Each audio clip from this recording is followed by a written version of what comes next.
update ng bayan, maasahan anumang panahon.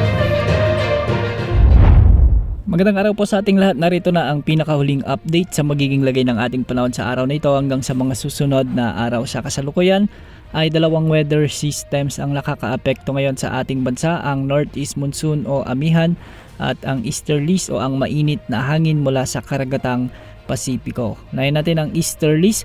Ito yung maalinsangang hangin na magdadala ng maalinsangang panahon sa ilang bahagi ng ating bansa. Magdadala rin ito ng maulap na kalangitan, kalat-kalat na pagulan at pagkidlat pagkulog sa Caraga, Davao de Oro at Davao Oriental. Kaya kung mapapansin natin sa ating satellite animations, may mga kaalapan na nakakaapekto sa mga lugar na ito.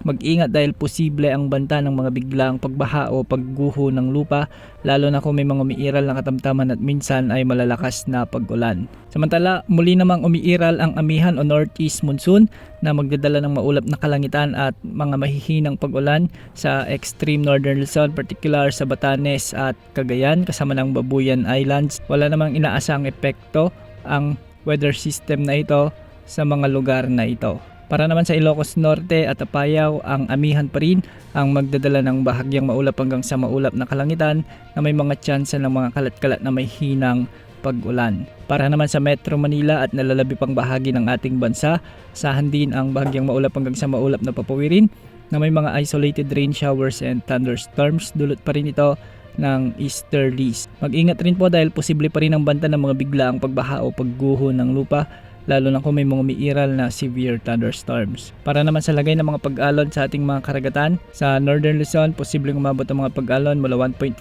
hanggang 3.1 meters. Sa nalalabing baybay naman sa posible ang mga pag-alon hanggang 2.5 meters. Sa ngayon, wala tayong aktibong LPA o bagyo sa loob at labas ng ating area of responsibility. Ngunit sa mga susunod na araw, base sa ipinapakita ng mga guidance models ay posible na may mamuong sama ng panahon, LPA man ito o mahinang bagyo na posibleng pumasok sa ating area of responsibility. Kung magiging bagyo ito ay tatawagin ito sa local name na Bagyong Kaloy, ngunit hindi naman ito nakikitang tatama sa ating bansa. Yan muna ang latest sa lagi ng panahon. Ito po ang weather update ng bayan, maasahan anumang panahon.